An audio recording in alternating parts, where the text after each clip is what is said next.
अगर आपको पता चले कि आप Brought to you by ITEL and Sensodyne K.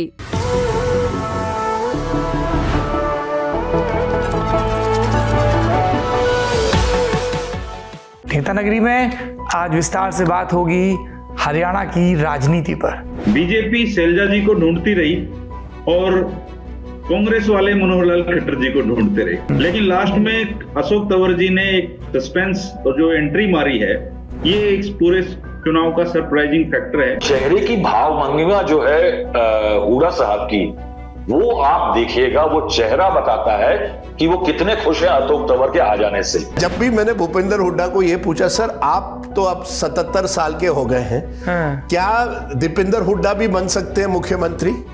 तो इन्होंने कहा you think I will retire. उन्होंने एक तय किया है कि ये मौका है, मौका पे चौका लगाइए। जब उससे आप बहुत फुसफुसा के पूछोगे तो बोलेगा कि सब जाटों को ही मिल जाएगा, क्या जाटों का राज आ जाएगा क्या? पिछले 10-15 दिनों में मैंने बीजेपी को या तो पुल बैक करते देखा है थोड़ा सा, या कुछ एक फैक्टर इवॉल्व हो रहे हैं हरियाणा की पॉपुलेशन के अंदर।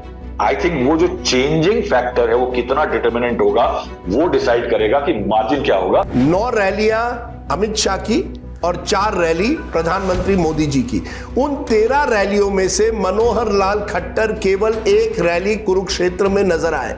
साहब खट्टर साहब को ना दिखने के लिए ही तो हटाया गया था, क्योंकि उनके दिखने से लोगों को नाराजगी थी कि उनके फोन में एक नंबर GOD के नाम से सेव है, वो नंबर किसका है? अच्छा, तो आपने उनको राहुल का नंबर क्यों नहीं दिया? नहीं, मेरे पास कहाँ है राहुल गांधी का मोबाइल नंबर उनको देने के लिए? आप ऐसी बात करते हैं जैसे मैं राहुल गांधी के साथ स्पीड डायल पे हूँ। I don't know about Rahul Gandhi. Narendra Modi ji जरूर मुझे तब फोन करते थे, राहुल गांधी ने कभी मुझे फोन नहीं किया। एक गांव में था तो मैंने उनसे पूछा, वो भैंस बड़ी महंगी बिकती थी, 61 लाख रुपए की भैंस थी, उसने प्राइस रखा है। तो मैंने पूछा कि ये दूध दे रही है? तो बगल में खड़ा था, ना भाई ये तो शाम को फिनाइल देती है। SLS और पैराबेन गॉन, तो का करंट ऑन। What then? इसके पोटेशियम आयंस करी ट्यूब का करंट गॉन, लाइव का करंट ऑन। नमस्कार, मेरा नाम सौरभ द्विवेदी है। ये लल्लन टॉप का वीकली पॉलिटिकल शो है, नाम है नेता नगरी। नेता नगरी में आज विस्तार से बात होगी हरियाणा की राजनीति पर। तो आइए शुरू करते हैं।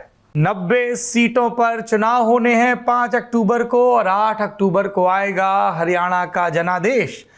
हरियाणा में 10-10 साल की 2 साइकिल पूरी हो गई हैं। 2005 में भूपेंद्र हुड्डा आए, 2014 के उत्तरार्ध तक काबिज रहे, फिर आए मनोहर लाल खट्टर, 9.5 साल सरकार चलाई। उसके बाद नायब सैनी को नायब से बना दिया मुख्य से पेशादार, खुद केंद्र की राजनीति में आ गए।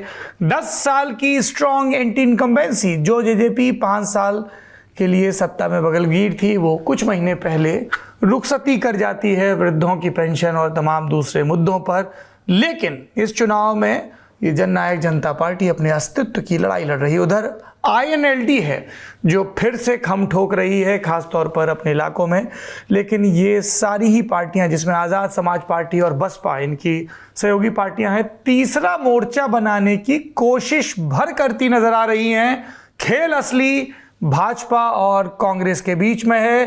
भारतीय जनता पार्टी की तरफ से हमेशा की तरह उनके स्टार प्रचारक नरेंद्र मोदी, केंद्र सरकार की नीतियां और उनकी अपनी 9.5-10 साल की उपलब्धियां 2 मुख्यमंत्रियों के परचम तले।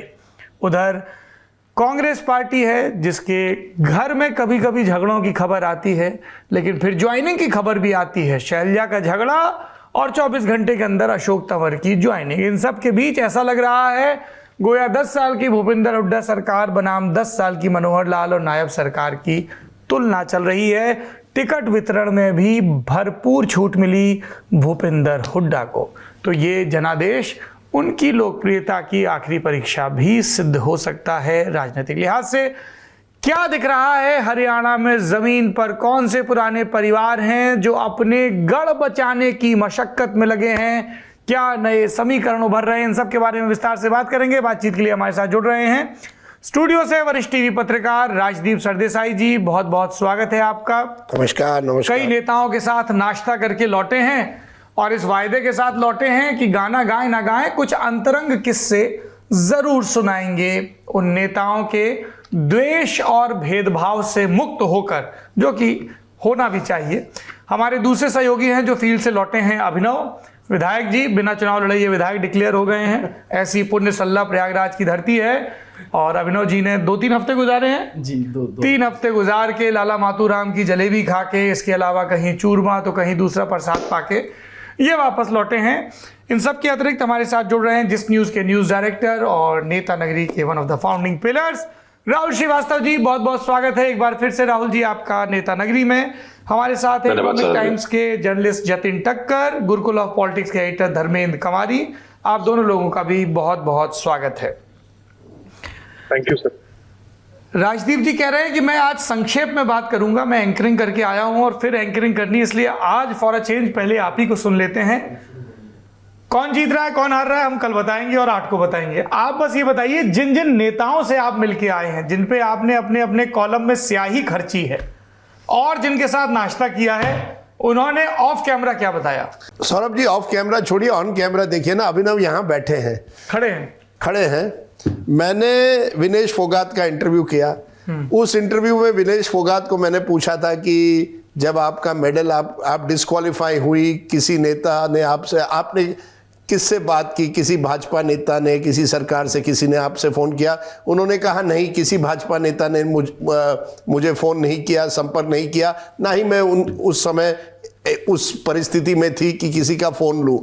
अब जब मेरे दोस्त वहाँ उनका इंटरव्यू करते हैं, वो पूरी कहानी उनको बताती है कि प्रधानमंत्री ने फ़ोन किया था, लेकिन ऑफिशियल्स के ज़रिए किया था, लेकिन विनेश फोगाट ने फ़ोन नहीं लिया इस वजह से क्योंकि वो नहीं चाहती थी कि ये पूरा कॉन्वर्सेशन सोशल मीडिया पर रिकॉर्ड हो और उसका एक तरह से एक इवेंट मैनेजमेंट हो। ये उन्होंने कहा, सही है ना अभिनव जी? और वो वायरल चला गया। आप देखिए, अब सर लल्लन टॉप पे यही आपकी जादू है। देखिए यही तो है ना कि एक ही नेता को 2 पत्रकार इंटरव्यू करते हैं। पुराना पत्रकार इंटरव्यू करता है, वो बात मुझसे नहीं कहती है। शायद अभिनव की उनकी रिलेशनशिप कुछ अलग तरीके की थी कि अपनी भावनाओं को उनके सामने उन्होंने रखा और मुझसे उन्होंने कहा नहीं किसी यार यंग प्लेटफॉर्म तो लोग खुल जाते हैं। हाँ, यही तो मैं कह रहा हूं कि जमाना बदल गया। लेकिन देखिए विनेश फोगाट का जो उन्होंने मुझे 3 घंटे वैसे रुकवाया था, मुझे 8:30 वेट करवाया। हाँ वेट करवाया था। 9 बजे उन्होंने सुबह बुलाया था, अंत में इंटरव्यू 12 बजे हुआ। लेकिन मुझे फिर भी अच्छा लगा क्योंकि उस हॉल में 500 लोग थे, सब पुरुष। उस पुरुष परंपरा जुलाना में एक महिला वहां बैठी हुई और सबकी नजरें उस पर, और मुझे लगा बहुत अच्छा है कि एक ऐसी जगह जहां अब तक कोई भी महिला कभी भी चुनाव नहीं जीती, एक महिला वहां खड़ी। और एक बड़ी इंटरेस्टिंग स्टैटिस्टिक मुझे कल मिली, 1967 से पहला चुनाव हुआ हरियाणा में, हम 2024 में हैं, यानी 57 साल में केवल 87 महिलाएं चुनकर आई हैं। 87 यानी एवरेज 1.2 पर इलेक्शन आप यानी 57 पर ईयर अगर आप ले, तो मुझे लगता है कि विनेश फोगाट, हालांकि उन्होंने मुझे ना चूरमा खिलाया ना कुछ खिलाया वैसे, क्योंकि वो भी जल्दबाजी में थोड़ी थी। क्या आपको नेताओं का अन्न खाने की इतनी जल्दी क्यों रहती है महाराज चुनाव? नहीं, जो चूरमा मुझे भूपेंद्र सिंह हुड्डा ने खिलाया इस बार, बहुत ही अच्छा। देखिए जो नेता है ना, मुझे लगता है जिसको लगता है वो जीत की ओर बढ़ रहा है, वो खाना भी ठीक ठाक खिला लेता है। हुड्डा जी खाना तो आपको केसीआर ने भी खिलाया था। लेकिन केसीआर ने मुझे लगता है मुझे खाना उस चुनाव में खिलाया था जब वो जीते थे। इस चुनाव में भी खिलाया था? क्या कह रहे हैं महाराज? नहीं यार, इतना बिरयानी दाब के आए फिर बात बदल रहे हैं हम। नहीं, मुझे जहां तक मेरी जानकारी है हाँ बिल्कुल सही है, 2018 में जब वो चुनाव जीते थे तब उन्होंने पूरी थाली मुझे खिलाई थी।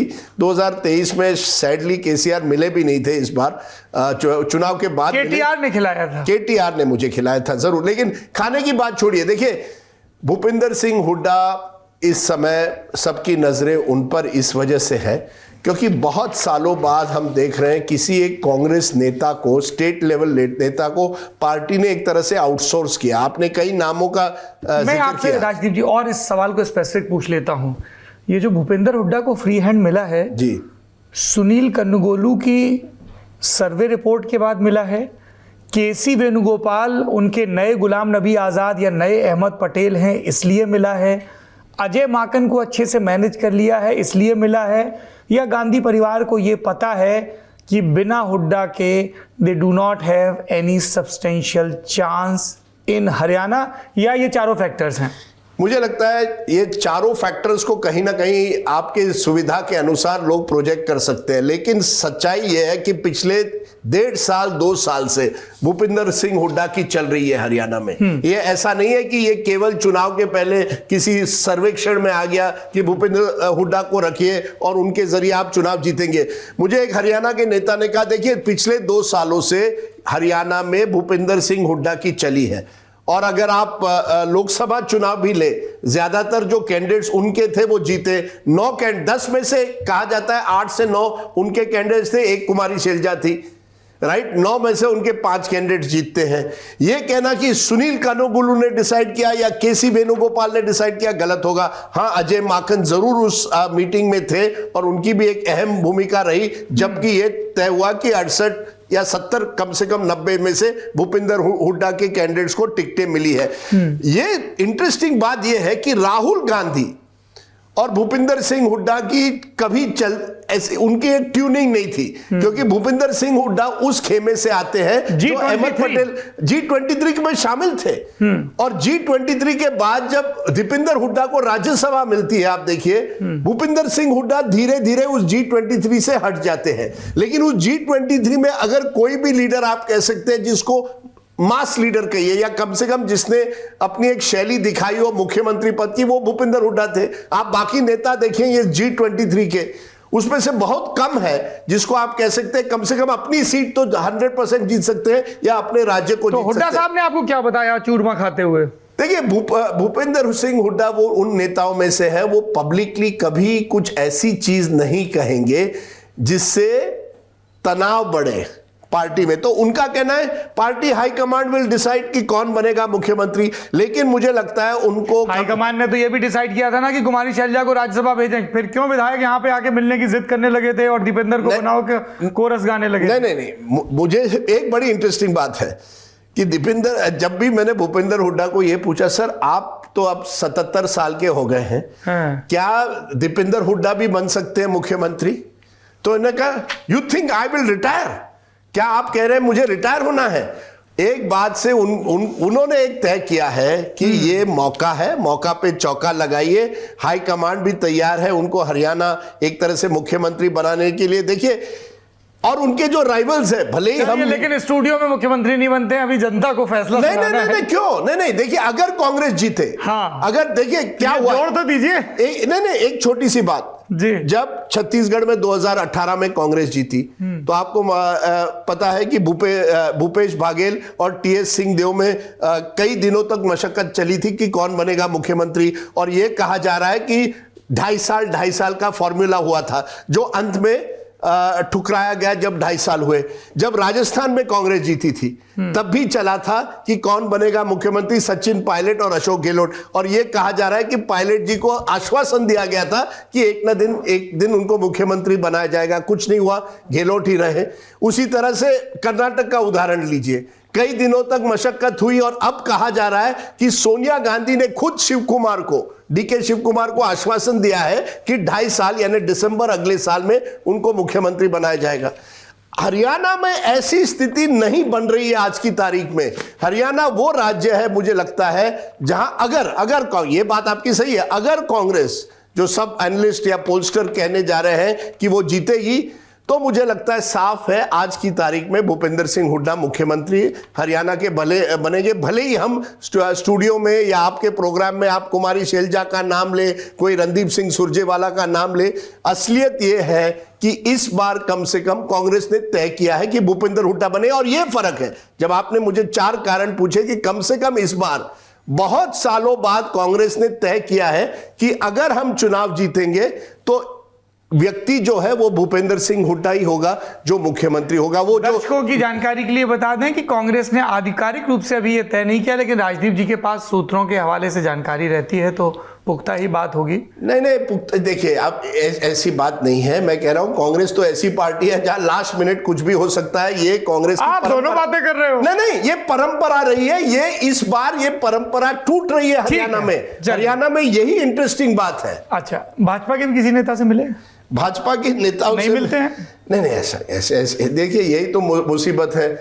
कि भाजपा के नेता से नहीं मिले, मनोहर लाल खट्टर से मेरी बात हुई। अब मनोहर लाल खट्टर की बड़ी इंटरेस्टिंग स्टोरी। उन्होंने आपको चूरमा खिलाया कि नहीं? नहीं यार, वही तो मैं कह रहा हूं ना कि आप मनोहर लाल, बट नहीं, बहुत इंटरेस्टिंग बात यह है कि किसी ने मुझे कहा, और आपके बाकी गेस्ट इस पर मोहर लगा सकते हैं, 13 रैलियां हुई, 9 रैलियां अमित शाह की और 4 रैली प्रधानमंत्री मोदी जी की। उन 13 रैलियों में से मनोहर लाल खट्टर केवल 1 रैली कुरुक्षेत्र में नजर आए। आप मुझे बताइए, जिस तरह से हम कांग्रेस में हरियाणा में कम से कम एक बदलाव देख रहे हैं कि एक व्यक्ति पर आपने पूरी तरह से पार्टी को निर्भर करवाया, भाजपा में जहां कलेक्टिव लीडरशिप, सामूहिक लीडरशिप की बात होती है, जो व्यक्ति 9.5 साल से आपका मुख्यमंत्री रहा है, जो मोदी जी के बड़े करीब है, जो केंद्र में मंत्री है, उस व्यक्ति को केवल आप एक ही मीटिंग में ले जाते हैं। और नायब सैनी के पोस्टरों में भी नहीं दिखते हैं वो। नहीं, उसका संदेश क्या है? तो बड़ा इंटरेस्टिंग एक तरह से हरियाणा एक तस्वीर दिखाता है कि भाजपा ने एक तरह से अपनी नैया इस बार पूरी तरह से खट्टर जी से दूर हटाकर नायब सैनी को आगे करने की कोशिश की है, लेकिन वो भी सेंट्रल लीडरशिप डिक्टेट कर रही है। और कांग्रेस जहां हमेशा सेंट्रल लीडरशिप डिक्टेट करती है, वो व्यक्ति जिससे राहुल गांधी की भी एक तरह से बनती नहीं थी, उस व्यक्ति को आप प्रोजेक्ट करते हैं। मुझे जो कांग्रेस के सूत्रों के अनुसार यह कहा जाता है कि Bhupendra Singh Hooda, Deepender Hooda are seemingly closer to Priyanka Gandhi Vadra. अगर आप देखेंगे, जब प्रियंका गांधी वाड्रा उत्तर प्रदेश में पहली बार जा रही थी, दीपेंद्र हुड्डा उनके साथ हर जगह जा रहे थे उस समय। तो Hooda family has been seen, यानी कांग्रेस के आंखों में क्लोजर टू प्रियंका गांधी वाड्रा। वहीं अशोक तंवर और बाकी नेता को राहुल गांधी के करीब माना जाता था। यह बड़ी इंटरेस्टिंग बात है। जान लेते हैं, हमारे साथ गुरुकुल ऑफ पॉलिटिक्स के धर्मेंद्र कंवारी जी हैं। क्या है कहानी अशोक तंवर की कांग्रेस में वापसी की भाजपा से? कहानी ये है सर कि हरियाणा में एक रोड बना है जिसका एक नाम है 152D, और उस पे बहुत तेजी से गाड़ियां सफीदों से सीधे महेंद्रगढ़ जाके रुकती है और सफीदों से सीधा वो महेंद्रगढ़ जाके रुके। और जिस तरीके से बॉक्सर विजेंद्र बेनीवाल को रात को उठ के सुबह लगा कि बीजेपी में जाना चाहिए, तो उनकी स्पीड को भी उन्होंने पीछे छोड़ दिया। हाँ। और वो सीधा महेंद्रगढ़ रैली पहुंचे और कांग्रेस पार्टी को उन्होंने ज्वाइन कर लिया। और जिस भूपेंद्र सिंह हुड्डा जी की वजह से उन्होंने कांग्रेस छोड़ी थी, उन्हीं ने उनको गले में पटका पहना के कांग्रेस में शामिल करवाया है। लेकिन एक तरीके से अच्छा हुआ, इस पूरे चुनाव में हरियाणा की जनता बीजेपी शैलजा जी को ढूंढती रही और कांग्रेस वाले मनोहर लाल खट्टर जी को ढूंढते रहे, और दोनों ही किसी को मतलब बहुत मुश्किल से दिखाई दिए। लेकिन लास्ट में अशोक तंवर जी ने एक सस्पेंस जो एंट्री मारी है, वो शैलजा जी के से ध्यान हटा के अशोक तंवर जी पे ध्यान गया है। ये एक पूरे चुनाव का सरप्राइजिंग फैक्टर है। और चुनाव की दृष्टि से हरियाणा का चुनाव अब तक बहुत ही बोर चुनाव रहा है, क्योंकि आप देखिए कि मुद्दे क्रिएट नहीं हो पाए। इस चुनाव में नेताओं ने इतना संभल के ये चुनाव लड़ा है, चाहे कांग्रेस हो चाहे बीजेपी हो, मुद्दों का भारी अभाव इसमें था। कोई कंट्रोवर्सी किसी भी प्रकार की क्रिएट नहीं हुई। बीजेपी का पूरा चुनाव कैंपेन केवल इस बात पे सिमटा रहा कि किसी ना किसी तरीके से शैलजा जी पे हम फोकस करते रहें जी। और जो जाट और दलित वोटों का जो अलायंस हरियाणा में बना हुआ है उसको किसी तरीके से हम चुनाव पे आएंगे। जरा ये अशोक तंवर वाली कहानी पूरी कर लेते हैं। क्या कैसे ये वापसी की पटकथा लिखी गई? राहुल गांधी के वो काफी नजदीक हैं सर, और मेरी जानकारी में जो आया है वो ये है कि राहुल गांधी जी ने उनको एक व्हाट्सएप मैसेज किया था कि ये लास्ट चांस है, आ जाइए, और उन्होंने उस मौके को लपक लिया और वो सीधा महेंद्रगढ़ रैली में पहुंच गए। जहां तक मेरी जानकारी है, भूपेंद्र सिंह हुड्डा को इसकी बिल्कुल भी जानकारी नहीं थी। वो सरप्राइजिंग एंट्री है राहुल गांधी की इस चुनाव। ऐसे एक छोटी सी बात जोड़ दूं, हमारे कई महाराष्ट्र के नेता है, उनके पास राहुल गांधी का मोबाइल नंबर नहीं है, और अशोक तंवर उन नेताओं में से है जिनके पास न केवल राहुल गांधी का नंबर है, वो स्पीड डायल, क्या कहते हैं स्पीड डायल, आप लोग यंग लोग जानते हैं कि तुरंत उनका नंबर आ जाता है, या जो मेन नंबर्स हैं। तो राहुल गांधी और अशोक तंवर में एक इक्वेशन है जो हमारे महाराष्ट्र के नेता अभी भी ढूंढ रहे हैं। एक पूर्व मुख्यमंत्री महाराष्ट्र के मुझे कह रहे थे कुछ दिनों पहले, यार किसी के पास राहुल गांधी का मोबाइल नंबर है क्या? नाम लेके बताइए। नहीं, नाम पृथ्वीराज चौहान की बात कर रहे हैं, जिनसे आप इंडिया टुडे कॉन्क्लेव में ये खुल के धर्मेंद्र भाई एक सेकंड, नहीं ये सब पृथ्वीराज चौहान की बात कर रहे हैं, थोड़ा खुल के बताइए। इंडिया टुडे कॉन्क्लेव में आप मिल के आए हैं उनसे, नहीं, देखिए। तो आपने उनको राहुल का नंबर क्यों नहीं दिया? नहीं मेरे पास ना मेरे पास कहाँ है राहुल गांधी का मोबाइल नंबर उनको देने के लिए? आप ऐसी बात करते हैं जैसे मैं राहुल गांधी के साथ स्पीड डायल पे हूं। मैं आपको कुछ बात कहता हूं, आप बात को ऐसी अरे तरह से आपने बताया। नहीं आप उस बात को ऐसे घुमाओगे कि इसको आप वायरल करवाओगे कि राहुल राजदीप सरदेसाई और राहुल गांधी मोबाइल कॉन्वर्सेशन पर। मेरे पास उनका नंबर नहीं है। अच्छा, आपके पास मोदी जी का कॉल आता था 2014 के चुनाव के दौरान? बिल्कुल आता था। तो मोबाइल पे ही आता होगा ना, लैंडलाइन पे तो नहीं आता? नहीं बिल्कुल लैंडलाइन मेरे मोबाइल पर आता था, उनके लैंडलाइन तो से। आपके नंबर तो है ना उनके पास? व्हेनेवर राहुल गांधी और Narendra Modi want they can talk to you. I don't know about Rahul Gandhi. Narendra Modi ji जरूर मुझे तब फोन करते थे, राहुल गांधी ने कभी मुझे फोन नहीं किया। मैं ऐड कर दूं, जो ये आप अशोक तंवर की बात कर रहे हैं मोबाइल नंबर वाला, तो अशोक तंवर को जानने वाले करीबी व्यक्ति ने कहा कि मैंने पिछली बार उनका लोकसभा चुनाव के दौरान इंटरव्यू किया था, तो उन्होंने कहा अगली बार आप इंटरव्यू करना तो उनसे पूछना कि उनके फोन में एक नंबर GOD के नाम से सेव है, वो नंबर किसका है। अच्छा, वेरी इंटरेस्टिंग ना। मेरे पास वैसे हम दर्शकों की जानकारी के लिए बता दें, कुछ हमारे भी सूत्र हैं उनके हवाले से। इस ऑपरेशन पर पिछले 2-2.5 हफ्ते से काम चल रहा था। सबसे पहले सीधा संपर्क हुआ, उसके बाद अजय माकन को इस काम के लिए लगाया गया। राजनीति के जानकार जानते हैं कि अशोक तंवर की जो पत्नी है अवंतिका माकन, वो और अजय माकन चचेरे भाई बहन हैं। अवंतिका माकन के जो पिताजी थे श्री ललित माकन और माताजी गीतांजलि, इन दोनों की आतंकवादियों ने दिल्ली में हत्या कर दी थी। तो माकन परिवार और तंवर परिवार का रोटी और बेटी का रिश्ता है। अजय माकन इन दिनों केसी वेणुगोपाल के साथ हरियाणा के अफेयर्स देख रहे हैं। वैसे ऑन पेपर दीपक बावरिया हैं, पर वो ऑन पेपर ही हैं, स्वास्थ्य कारणों से अभी वो किनारे हैं। इन सब के बीच बातचीत शुरू हुई और भूपिंदर हुड्डा से सम्मति ली गई, उनको जानकारी दी गई शामिल कराए जाने से 72 घंटे पहले, और उन्होंने कहा कि मुझे कोई ऐतराज़ नहीं है। बल्कि हुड्डा खेमे को इसमें एक फ़ायदा भी दिखा कि ये जो कुमारी शैलजा की नाराज़गी का नैरेटिव बिल्ड करके दलित और दलितों में भी जो शैलजा जी की उपजाति है उसकी नाराज़गी, जो कि 10 से 12% यानी दलित समुदाय में जिनका सबसे बड़ा वोट बैंक है, उसकी बात प्रचारित की जा रही है। उसी समाज से अशोक तंवर भी आते हैं, उसी सिरसा के इलाके की राजनीति करते हैं। तो यदि वो आ जाएंगे तो एक काउंटर मैसेज भी चला जाएगा, क्योंकि बीजेपी लगातार इसको लेकर हमलावर है। राजदीप जी लल्लन टॉप के अभिनव वाले इंटरव्यू का जिक्र कर रहे थे। लल्लन टॉप में कुमारी शैलजा का जब जमघट का इंटरव्यू हुआ तो उसकी कई ऐसी क्लिप्स हैं जो वायरल की गई, खासतौर पर बीजेपी समर्थकों के द्वारा, जिसमें कुमारी शैलजा ये कह रहे हैं कि मेरी ना तो दीपक बावरिया से बात होती है और ना ही बरसों से राजनीतिक मंचों से इतर मेरी भूपिंदर हुड्डा से बातचीत हुई। उन्होंने ये भी कहा कि हरियाणा के नेताओं के चलते, साफ तौर पर उनका इशारा हुड्डा की तरफ था, मैं कमेटियां भी नहीं बना पाई, विधानसभा चुनाव भी लड़ना चाहती थी लेकिन टिकट नहीं मिला। तो इस नाराज़गी का मुद्दा बनाकर बीजेपी दलित वोटों में अपनी पैठ बनाना चाह रही थी। इन सब के बीच अशोक तंवर की वापसी होती है और ये वापसी दिल्ली से तय होती है। और राजदीप जी ने सही कहा कि भरपूर कोऑर्डिनेशन नज़र आ रहा है दिल्ली और रोहतक के बीच, ताकि रास्ता चंडीगढ़ तक पहुंच जाए। नहीं, ये भी बड़ा फर्क है ना। नॉर्मली जब इस तरह की चीजें होती है भाजपा में होती है, भाजपा ये करती है कि जहां कांग्रेस को पता नहीं चलता कि हो क्या रहा है, और आप जैसे पत्रकार उसे मास्टर स्ट्रोक कहते हैं। नॉर्मली जब होता है, कहते तो आपके जैसे पत्रकार टीवी पे स्लग चलाने होते हैं। नहीं, हमारे नाम की पर्ची क्यों फाड़ रहे हैं? नहीं, मैं कह रहा हूं नॉर्मली किसी को चाणक्य और मास्टर स्ट्रोक नहीं कहते। नहीं, आजकल नहीं, कोई भूपिंदर सिंह हुड्डा को कभी चाणक्य नहीं कहेगा या मास्टर स्ट्रोक नहीं कहेगा, लेकिन जो अशोक तंवर का हुआ बहुत कम, ये भी बहुत कम हुआ है। कांग्रेस ने लास्ट मिनट ऐसा करना, एक ऐसी पार्टी जो वेरी सरप्राइज्ड। नहीं, क्योंकि ट्रेडिशनली कांग्रेस ये सब चीजें नहीं कर पाती है। आपने अजय माकन का नाम लिया, बहुत सही है। अजय माकन का बहुत अहम किरदार इस पूरे चुनाव में रहा है। जब वो मीटिंगें भी हुई जिसमें आम आदमी पार्टी के बाद राहुल गांधी ने कहा था कि 5 सीटें आप कुछ ना कुछ सीट अरेंजमेंट करिए आम आदमी पार्टी के पास, तब हुड्डा जी ने अपना ऐतराज जताया था। अजय माकन ने उनको बैक किया। अजय माकन और अरविंद केजरीवाल के बीच में तो सालों तक नहीं बनी। अजय माकन वही व्यक्ति है जिन्होंने दिल्ली लिकर का जो मामला है उन्होंने ही उठाया था। तो उन मीटिंगों में हुड्डा जी को अजय माकन ने साथ दिया।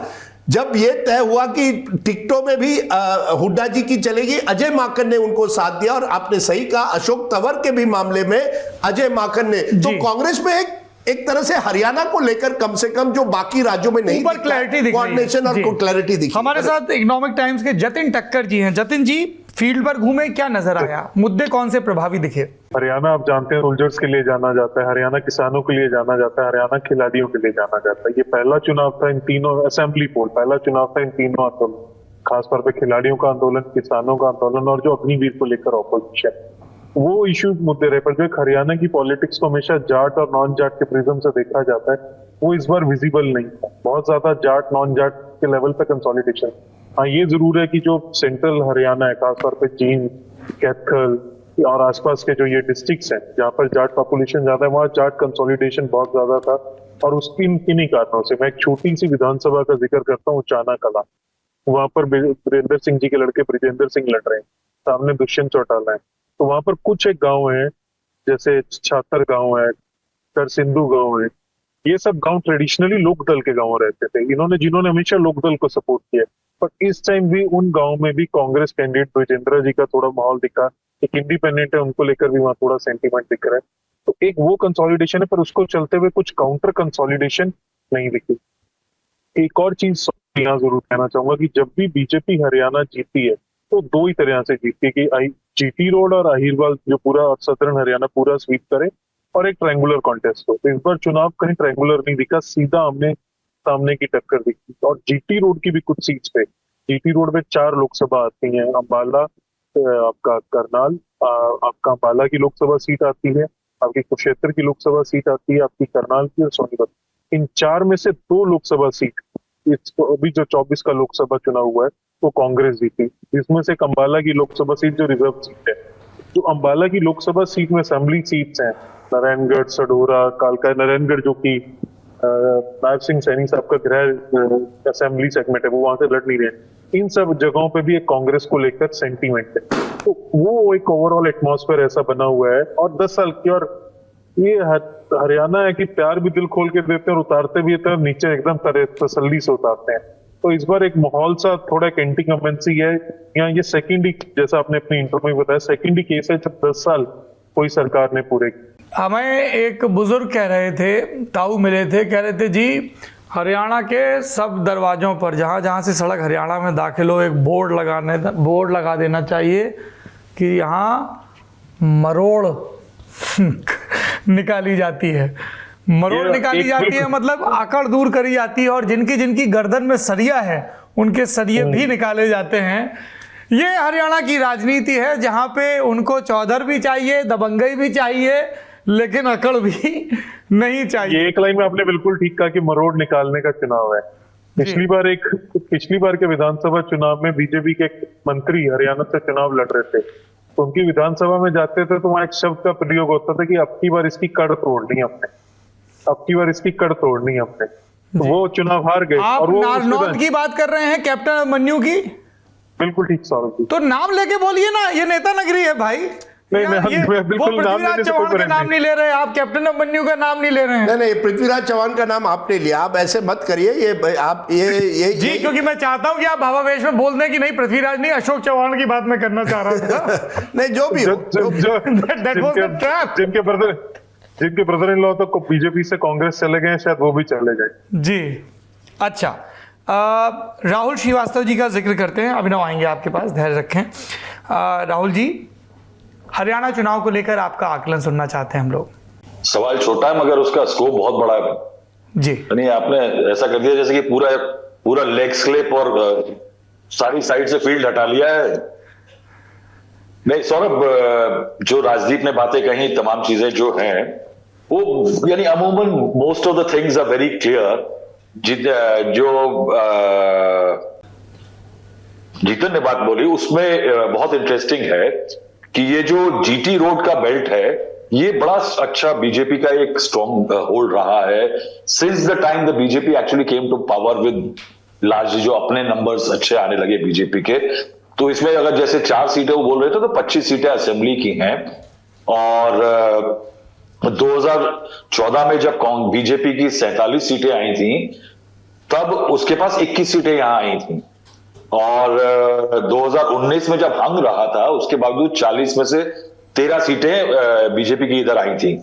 ये एक ऐसा बेल्ट है जहां पे जाट डोमिनेशन नहीं है, और यहां पे आपको ओबीसी और उसके अलावा आपको अपर कास्ट ज्यादा मिल जाते हैं, किसान कम, ट्रेडर ज्यादा। वो जो एक अर्बनाइज्ड बेल्ट है जिसमें अंबाला, करनाल, सोनीपत, कुरुक्षेत्र जैसे जिले आ जाते हैं, सीटें आ जाती हैं लोकसभा की, जहां पे बेनिफिशियरीज ऑफ अर्बनाइजेशन और डेवलपमेंट के जो हैं वो हैं। लेकिन ये स्टोरी जो है ये भी इसमें मैं कहूंगा कि मोटा मोटा जो है जो टू पार्टी एलिमेंट है कि कॉन्टेस्ट इस बार बहुत नैरो हो गया है एक लेवल पे, यानी in term of public responses मैं कहूंगा नैरो दिख रहा है कि दो पार्टियों में जेजेपी को लोग इसलिए एक सेंस ऑफ नाराजगी है क्योंकि उनको लगता है कि जिन लोगों ने पिछली बार बीजेपी के एंटी बीजेपी वोट जो था वो जेजेपी को गया था और जेजेपी ने उनके साथ धोखा किया by going with the BJP, तो वो एक जेजेपी के खिलाफ नाराजगी का कारण बना। आईएनएलडी की भी दास्तान कोई बहुत अच्छी नहीं है। दूसरा जो है कि वो जो अगर मोटा मोटा पूरा वोट देखें तो वो दो धड़ों में लार्जली डिवाइड होता दिख रहा है। एक बीजेपी का वोट है और लार्जली मैं कहूंगा कि एक एंटी बीजेपी वोट है इस टाइम पे, और एंटी बीजेपी वोट का डाइवर्जन जो हो रहा है वो मुख्यतः कांग्रेस की तरफ हो रहा है। If you see the flow of votes को अगर देखा जाए उसमें आप थियोरेटिकली एक कैच ले सकते हैं जिसको हमको डिनाई नहीं करना चाहिए कि जो एंटी बीजेपी वोट है उसमें कांग्रेस अगर एक बड़ा क्लेमेंट है, लेकिन आईएनएलडी फैक्टर है, जेजेपी है, और तीसरा वो है उसके बाद आम आदमी पार्टी। आम आदमी पार्टी का परफॉर्मेंस जब कांग्रेस के साथ लोकसभा में गए थे तो दोनों का वोट शेयर है region to I think 48.7 something %, तो एक बढ़ोतरी हुई थी कांग्रेस के वोट बैंक में। क्या वो जो कमिंग टुगेदर का इंपैक्ट था वो नहीं होगा? दूसरा, बहुत लोगों ने कहा था कि केजरीवाल के बाहर निकलने से बीजेपी को नुकसान हुआ ये सब, मगर एक लेवल पे बीजेपी ने उम्मीद की थी कि उनके बाहर आने से अगर अरविंद केजरीवाल बहुत दम लगा करके कैंपेन करेंगे हरियाणा में तो कहीं ना कहीं वो एक वोट काटने वाला काम करेंगे कांग्रेस को लेकर के। तो वो एक एलिमेंट जो है कि eventually you have got 3 parties, एक राज्य ऐसा जिसके अंदर 300 से लेकर के 1500 में काफी सीटें आती हैं विक्ट्री मार्जिन में, तो कांग्रेस की हवा डिस्टिंक्ट है। Contest and BJP versus anti BJP votes का है, लेकिन इनको इस एलिमेंट को जहां कम सीटें मार्जिन पे डिसाइड होती हैं वो एक एलिमेंट है। राजदीप ने खट्टर साहब की बात करेगी, खट्टर साहब दिख नहीं रहे हैं। साहब, खट्टर साहब को ना दिखने के लिए ही तो हटाया गया था, क्योंकि उनके दिखने से लोगों को नाराजगी थी, इसीलिए उनको हटाया गया था। लेकिन अब देखिए कि ये बीजेपी में पहले नहीं होता था कि खट्टर साहब को आपने आगे से पीछे कर दिया, मगर इस बार पीछे से पूरा इलेक्शन लोग कहते हैं कि खट्टर साहब ने चलाया। You have a chief minister जो इलेक्शन नहीं चला रहा, और you have a chief minister who were discredited जो पीछे से चीजें चला रहा है। ऐसी स्थिति में आप ये समझेंगे कि बीजेपी की जो स्ट्रेटजी है वो बहुत ही एक्सट्रीमली फ्लॉड दिख रही है। इसमें फ्लॉइंग के देखिए कि पहले आप एक पंजाबी को लाते हैं जाट वोट को डोमिनेंस को कम करने के लिए, न्यूट्रलाइज करने के लिए, वो मोहरा आपका बैकफायर कर जाता है। आप उसको अनसेरेमोनियसली हटाते हैं, हटाने के बाद वो सामने कहीं दिखता नहीं। और इस चुनाव में बीजेपी अगर जाट कंसोलिडेशन बढ़ रहा है तो बीजेपी किस पे डिपेंड कर रही है? पंजाबी वोट पे। अगर पंजाबी वोट पे डिपेंड कर रही है तो जिस मोहरे को आपने आगे ले जाकर के पीछे खींच लिया तो उसका असर नहीं पड़ेगा पंजाबी वोट पे। तो क्या है कि बीजेपी की स्ट्रैटेजी के अंदर जो उनका फ्रंट फुट है उसमें बिल्ट इन बैक फुट दिखाई दे रहे हैं, which is not a very good sign for the BJP. इसके अलावा एक इंटरेस्टिंग चीज जो है वो बीजेपी वाले कह रहे हैं, यानी कहते भी हैं, बीजेपी की प्रॉब्लम ये भी है कि वो कई बार हार को पहले से प्रिडिक्ट कर देती है, तो वो इस तरह के पैंतरी चलती है। वो कुछ लोगों का ये भी कहना है कि एक नेताजी मुझे एक होटल में मिले थे हरियाणा के रात को, तो उन्होंने मुझे ये कहा कि साहुल जी एक हम इम्पैक्ट देख रहे हैं कि जिस दिन से हम थोड़ा बैकफुट पे आए हैं और हमने ये अलाउ किया है कि जाट वोट वो है वो कंसोलिडेट हो रहा है, बीजेपी हार रही है, वो एक फियर क्रिएट कर रहा है नॉन जाट वोटर्स में कि क्या बीच कांग्रेस के आ जाने पे, भूपेंद्र सिंह हुड्डा के आ जाने पे या दीपेंद्र के आ जाने पे या किसी के आने पे जाट डोमिनेंस जो है सरकार में वो लौट आएगा, जिसका मतलब पास्ट में हुआ करता था कि नॉन जाट्स का नुकसान होता था, उनके हक और हुकूक का। तो वो एक जिस चीज को कह रहे हैं कि वो एक स्ट्रैटेजी का एलिमेंट हो सकती है। दिस इज अब ये कितनी कारगर होगी, ये सचमुच होगा कि नहीं ग्राउंड में, वो देखना पड़ेगा। अशोक तंवर, आई थिंक राजदीप ने बोला इस बारे में, आपने बोला, बट आई एम सरप्राइज कि बीजेपी की इलेक्शन मैनेजमेंट को क्या हो गया है कि गृह मंत्रालय आपके पास है, फोन टैप के पास है, टैपिंग आपके पास है, एजेंसीज आपके पास है, एक नेता, ये हमने बात तो कर ली कि एक हफ्ते पहले एसएमएस आया था, तमाम चीजें आई थी। अगर आप पहली चीज नोटिस करिए, वो वीडियो चलाइएगा कि जब अशोक तंवर आते हैं स्टेज पे, राहुल गांधी के बगल में खड़े होते हैं, तो वो चेहरे की भावभंगिमा जो है हुड्डा साहब की, वो आप देखिएगा, वो चेहरा बताता है कि वो कितने खुश हैं अशोक तंवर के आ जाने से। वो एक नमस्कार का जवाब जो है वो काफी कुछ स्टोरी बताता है। दूसरा ये एलिमेंट है कि क्या अशोक तंवर का आ जाना हुड्डा के लिए अच्छी खबर है? मैं नहीं मानता। मुझे लगता है कि ये एक, जिसे कहते हैं ना, दूसरी तरफ तोल में एक बट्टा रख दिया जाता है भारी करने के लिए। आई थिंक वो एक काउंटर मेजर है। तीसरी बात राजदीप ने एक बोली कि हुड्डा को फ्री हैंड क्यों मिला। इसमें बहुत सारे फैक्टर उन्होंने गिनाए, लेकिन मैं जानता हूं, मेरी बहुत आज सीरियस लोगों से बात हुई है, ये डील जो है ये पहले हो चुकी थी। ये डील हुई थी G23 के डिसोल्यूशन के टाइम पे। हुड्डा साहब को बुलाया गया था सोनिया गांधी जी के द्वारा और बातचीत हुई थी, और हुड्डा ने जिम्मेदारी ली थी G20 को लिक्विडेट करने की और एक्टिवली उसमें प्ले करने की। And that is where bargain में हुड्डा साहब को, भूपेंद्र हुड्डा को एक फ्री हैंड मिला था हरियाणा में। और ये फ्री हैंड अगर आपको अभी कह रहे हैं, अगर अभी मिला है या कोई कारण हुए हैं, तो प्रदेश अध्यक्ष और तमाम लोगों के अपॉइंटमेंट जो बीच में पहले हुए हैं वो भी तो हुड्डा साहब ने किया। आज जो जनरल सेक्रेटरी इंचार्ज है वो उनके फेवरेबल है, वो ऐसे नहीं हो गया, तो वो काफी लंबे समय के हुआ है।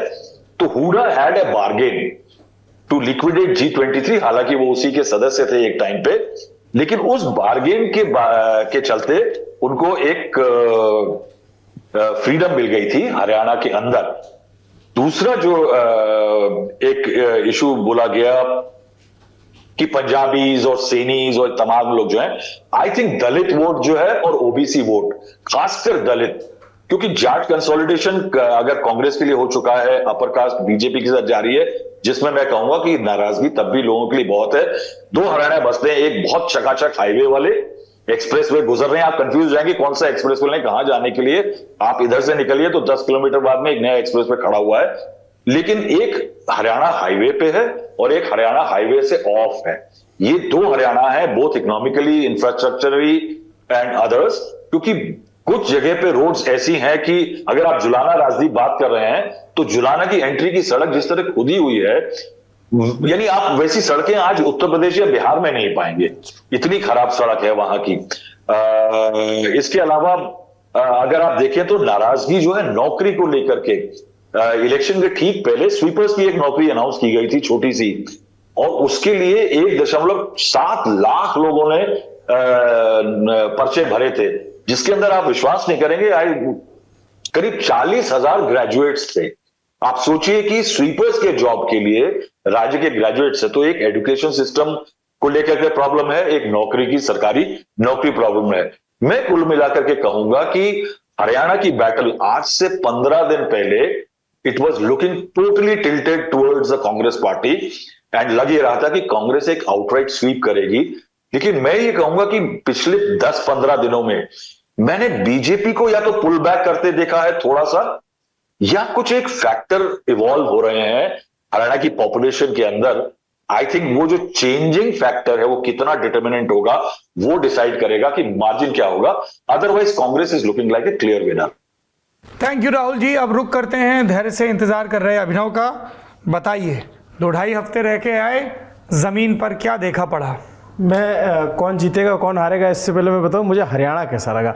हरियाणा एकदम जैसे यूपी बिहार टाइप नहीं है। हरियाणा में जो दिल पे है वही जुबान पे है, जो सोचेगा वही बोलेगा वही करेगा। ये बिल्कुल क्लियर है उनका कि हाँ मतलब उनका ये है कि जिताना नहीं है, उनको हराने के लिए चुनाव लड़ना है। मैं जैसे नारनौत की भी चर्चा हुई, कैप्टन अभिमन्यु जो वित्त मंत्री रहे, उनकी सीट पे लोगों से बात हुई, काम तो खूब किया, वित्त मंत्री थे, खूब पैसा आया, ये तो क्या था दिक्कत, नाड़ में सरिया अटका हुआ था, तो उसको जो है हमने पिछली बार टेढ़ा कर दिया, इस बार तोड़ देंगे। उनको जिताना नहीं है, उनको हराने के लिए वोट करना है कि इब्ने टेक देंगे। और मतलब ह्यूमर तो आप समझिए अद्भुत है जी। आप बताइए मुझे हरियाणा के ह्यूमर के बारे में। आप तो ज्यादा जानते ही हैं, लेकिन मुझे ऐसा गांव जानते हैं क्योंकि हमारी भाभी हरियाणा से हैं। हाँ, इसलिए इतने प्रोग्राम लल्लन टॉप पर हरियाणा के हो रहे हैं। चलो ठीक है, बताइए साहब, कोई इल्जाम लगाए कि राजदीप महाराष्ट्र के, इसलिए महाराष्ट्र पर इतने प्रोग्राम हो रहे हैं। देखिए, बिल्कुल महाराष्ट्र बहुत बड़ा राज्य है, लेकिन उसके बारे में एक बार फिर बात करेंगे। लेकिन जो हरियाणा के लोग हैं ना, बिल्कुल सही कहा इन्होंने। नॉर्मल जवाब में भी जो लगेगा कि हल्का सा ये गुस्ताखी कर रहे हैं या आपका मजाक उड़ा रहे हैं। मैं जैसे अभी एक गांव में था, तो मैंने उनसे पूछा, वो भैंस बड़ी महंगी बिकती थी, 61 लाख रुपए की भैंस थी, उसने प्राइस रखा है। तो मैंने पूछा कि ये दूध दे रही है, तो बगल में खड़ा था, ना भाई ये तो शाम को फिनाइल देती है।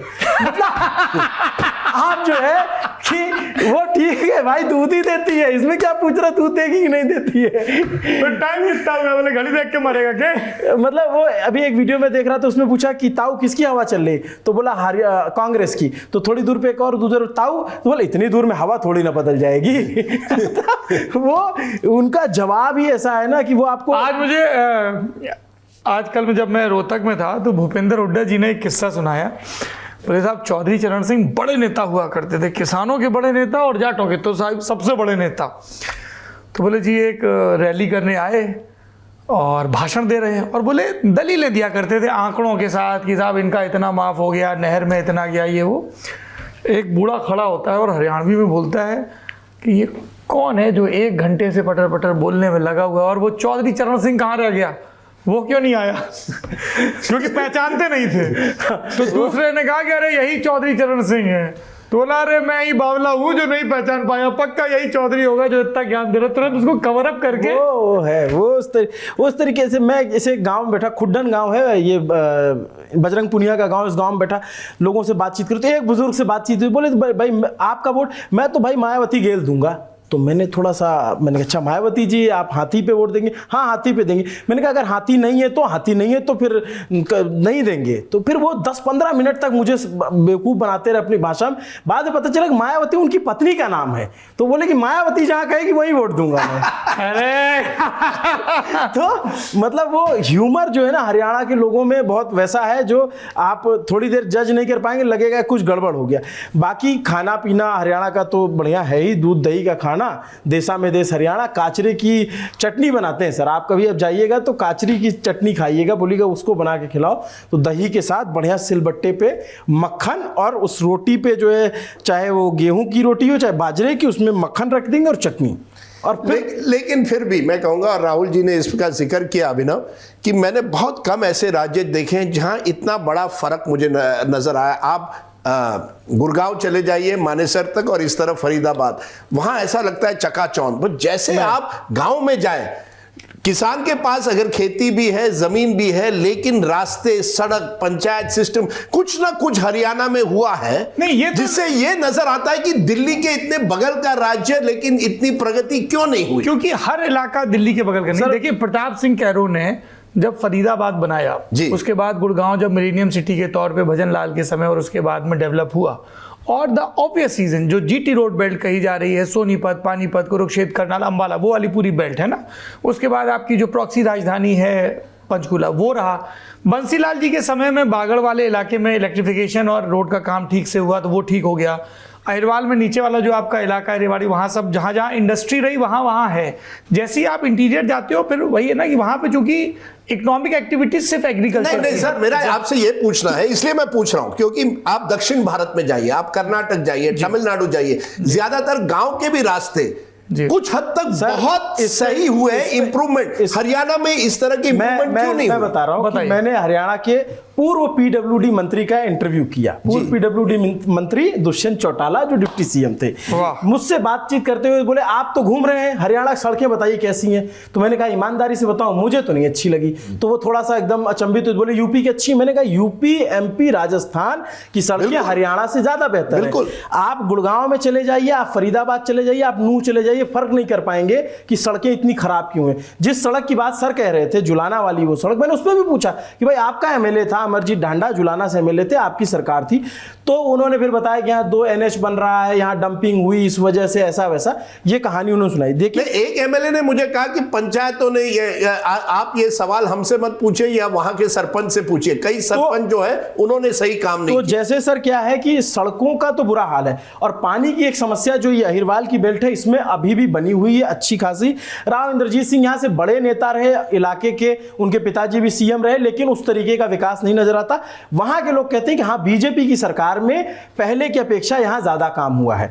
अब जो बात आती है कि भाई ये जो सड़कें हैं या फिर जो इंफ्रास्ट्रक्चर है हरियाणा में, गुड़गांव की सड़कें सर इतनी खराब हैं कि आप घूमेंगे तो आपको हरियाणा वो स्टेट है जहां पे आपका जो नीति आयोग की रिपोर्ट है वो कहती है कि सबसे पिछड़ा जिला नूह दिल्ली से मात्र 60-70 किलोमीटर की दूरी पे है।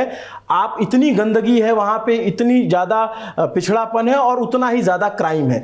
बिल्कुल हरियाणा एकदम अपने आप में ना एक तरह की डाइवर्सिटी लिए हुए कि नूह पलवल वाला हरियाणा अलग है, उधर अंबाला पंचकुला वाला हरियाणा अलग है, इधर सिरसा और अच्छा आप बार बार नूह का जिक्र कर रहे हैं, मुझे बताइए जो अहिरवाल वाली बेल्ट है जो बीजेपी के लिए पिछले 2 चुनाव में सबसे दुधारू गाय रही है वोटों के हिसाब से, एक जीटी रोड और एक अहिरवाल, इन 2 जगहों पे उनका वर्चस्व रहा। देशवाली का इलाका और बांगड़ का इलाका। हर दर्शकों की जानकारी के लिए पहले मैं बता दूं, अगर आप हरियाणा के नक्शे को देखेंगे भारत के नक्शे के क्रम में जो वो अवस्थित है, तो आपको दिल्ली के दक्षिण में दिखेगा गुड़गांव, उसके बगल में फरीदाबाद दिखेगा, नीचे पलवल दिखेगा, फिर आपको रेवाड़ी और इधर नूह मेवात का इलाका और इधर महेंद्रगढ़ दिखेगा।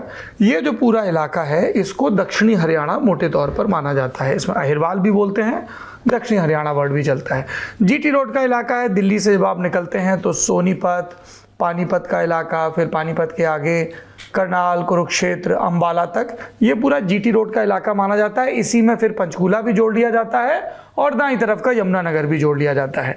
देशवाली का जो इलाका है इसमें आपका आता है रोहतक, झज्जर और कैथल, जींद, ये 4 बड़े इलाके माने जाते हैं देशवाल के। सोनीपत, पानीपत भी उसमें जोड़ लिया जाता है कई बार। बागड़ का जो इलाका है उसमें सबसे पहले आपका आता है सिरसा और फतेहाबाद और हिसार, और नीचे आएंगे तो चरखी दादरी वाला इलाका भी उसमें जोड़ लिया जाता है। तो ये मोटा माटी डिवीजन है जो आपको बार बार सुनने को मिलेगा।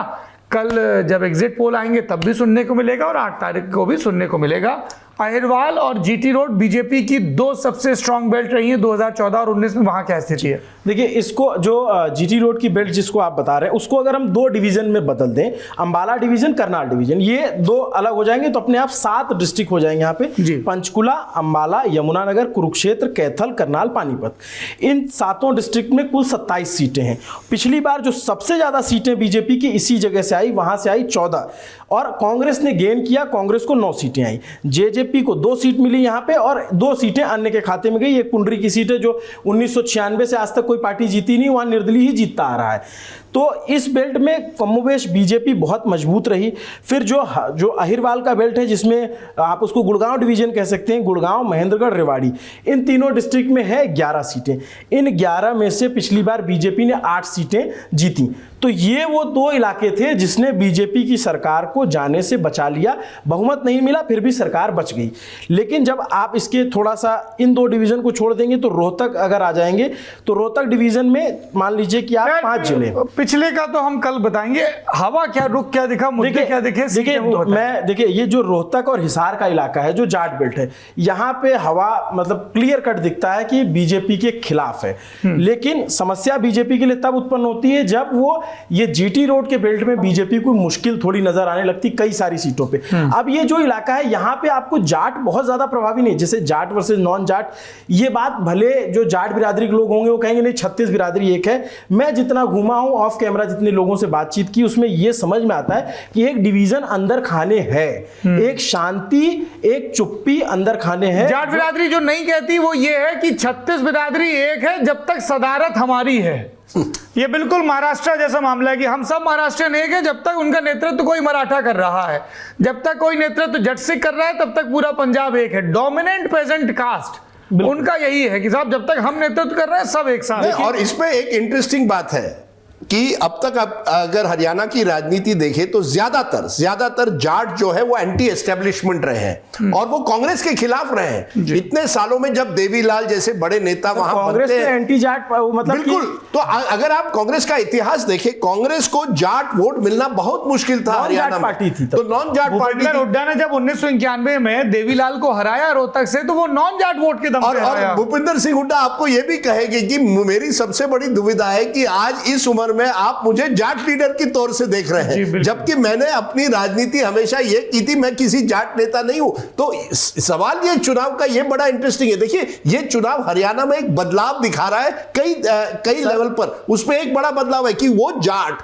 जो आईएनएलडी या जेजेपी पिछले चुनाव में वोट दिए थे वो इस बार कांग्रेस की तरफ क्यों जा रहा है, एक ऐसी पार्टी जिसके खिलाफ आप हमेशा रहे। उसको ये लग रहा है ना कि हमने पिछली बार बीजेपी को हराने के लिए वोट किया।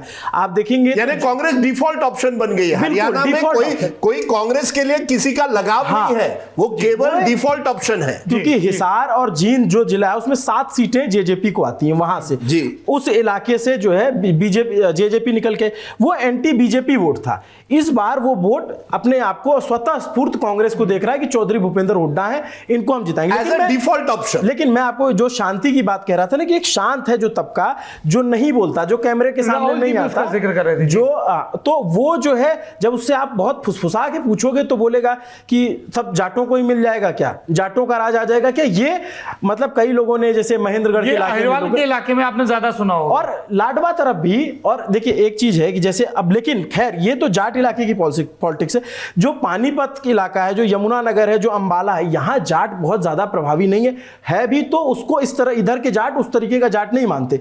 तो यहां पे लड़ाई क्या है, जातियों का अपना टसल है। चुनाव में मुद्दे, अगर मुद्दों पे चुनाव होता तो हरियाणा में बात हो रही होती एसवाईएल की, बात हो रही होती अलग हाईकोर्ट की, बात हो रही होती कि हमारी राजधानी क्या होगी। किसी नेता ने, किसी लीडर ने, किसी पार्टी ने इसकी बात नहीं की। इस बात की चर्चा चल रही है कि कांग्रेस ने कहा कि हम महिलाओं को 2000 रुपए देंगे, फिर बीजेपी ने काउंटर में कहा हम 2100 देंगे, क्योंकि ये हमने और राज्यों में देखा है, छत्तीसगढ़, मध्य प्रदेश कि एक बड़ा डिसाइसिव हो जाता है और ये महाराष्ट्र में होने जा रहा है। महाराष्ट्र में जो 1500 रुपए आपने लाडकी बहन में दिए, वो दोनों तरफ के लोग अपने अपने अब हर देखिए महाराष्ट्र में क्या हो रहा है, 1500 रुपए लाडकी बहन में सरकार दे रही है। अब कांग्रेस को या विपक्ष को कहना पड़ेगा कि हम 2000 रुपए देंगे। मैं जो कह रहा था सर कि जो ये अंबाला और करनाल साइड का है मामला, यहाँ पे बीजेपी अभी भी स्ट्रांग है, लेकिन यहाँ फाइट ऐसी है कि जैसे किसी सीट पे कश्यप वर्सेस कंबोज की लड़ाई है, किसी सीट पे जो है रोड है, किसी पे अरोड़ा है, मतलब वो एक कास्ट लोकलाइज चुनाव। हाँ। और वहां पे और ऐसे में अगर एंटी इनकम्बेंसी है और 4-5% जिसको हम लोग स्विंग वोट बोलते हैं, अगर वो जिस तरफ चला जाएगा उस तरफ बहुत डिसाइसिव विक्ट्री आ सकती है। एक तो कंफर्टेबल मेजॉरिटी होती है और एक जिसको प्रचंड जनादेश कहते हैं। राहुल सर जो बात कह रहे थे वो बीते दिनों में हुआ है, वो जैसे लग रहा था बीजेपी बहुत आश्वस्त लग रही है। देखिए मैं कांग्रेस काउंटर कंसोलिडेशन करवाया है, कांग्रेस और बीजेपी दोनों के ही नेताओं से आज विस्तार से बात हुई क्योंकि कल पोलिंग होनी है। कांग्रेस बहुत आश्वस्त है, वो एक कंजर्वेटिव फिगर देते हैं 55 to 60 ±5।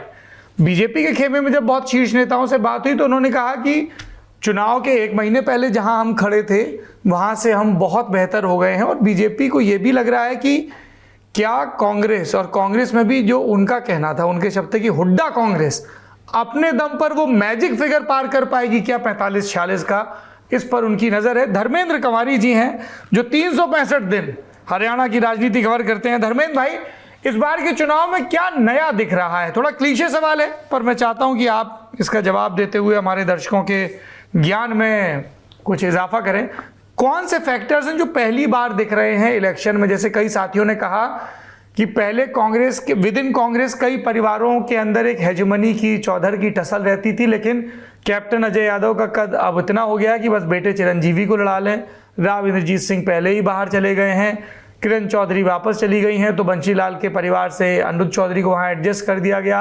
सुरजेवाला बस अपने बेटे की एक सीट पे फोकस कर रहे हैं। तो इस तरीके से सारे छत्रपों को एक एक सीट पे समेट दिया गया है और बाकी सब जगह हुड्डा की चल रही है। ये उन्होंने कहा कि साहब नई चीज़ है कि एक की चौधर पूरी तरह से कायम हो गई है।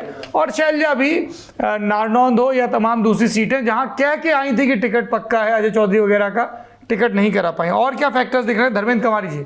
सौरभ जी, ये पूरा हरियाणा का चुनाव अगर आप इसको एक शब्द में आप कहना चाहें तो ये पूरा का पूरा चुनाव हुड्डा कांग्रेस का चुनाव है। हुड्डा के इर्द गिर्द ये चुनाव सिमट गया है। अगर आप पूरे चुनाव प्रचार की कैंपेनिंग को देखिए तो 8-8 रैलियां, 8-8 जनसभाएं हुड्डा के बेटे दीपेंद्र हुड्डा ने की हैं। इसके अलावा लगभग 45-40 विधानसभा क्षेत्रों में भूपेंद्र सिंह हुड्डा गए हैं। क्राउड आज उनके साथ है। और शैलजा जी ने इस चुनाव में जितना वो डैमेज कर सकती थी, जितना वो इशारों में कांग्रेस पे हमले बोल सकती थी, उतने उन्होंने बोले हैं। और एक किस्म में जो कांग्रेस के अंदर जिस तरीके की गुटबाजियां चलती है, वो गुटबाजी का जो फर्ज है वो शैलजा जी आज तक निभा रही हैं। अभी भी जब हम बात कर रहे हैं तब भी एक इंटरव्यू उनका आया है जिसमें वो कहते हैं कि अपमान का बदला उनकी कम्युनिटी लेती है। तो शैलजा जी अपना दायित्व जो कांग्रेस के भीतर जो गुटबाजी के दायित्व है उनको वो निभाती आ रही है। लेकिन पूरा का पूरा चुनाव ये भूपेंद्र सिंह हुड्डा और उनके बेटे दीपेंद्र हुड्डा के कंधों पे दिखाई दिया है। इसके अलावा 2 भाई बहन हैं, राहुल गांधी और उनकी बहन प्रियंका गांधी। उन्होंने हरियाणा के प्रचार को गति दी है, बहुत सारी सभाएं की हैं। माहौल आज कांग्रेस के पक्ष में है। और रही बात छत्रपों की, तो आप देखिए कि देवीलाल जी के पोते हैं अभय चौटाला, वो एलनाबाद में अटके हुए हैं। चौधरी भजनलाल जी के पोते हैं भव्य बिश्नोई, वो आदमपुर से हार की कगार पे बैठे हुए हैं। श्रुति चौधरी जो बंशीलाल जी की पोती हैं, वो तो शाम से हार की कगार पे बैठी हुई हैं। तो हरियाणा के राजनीतिक परिवारों के लिए कोई ये सुखद चुनाव नहीं है।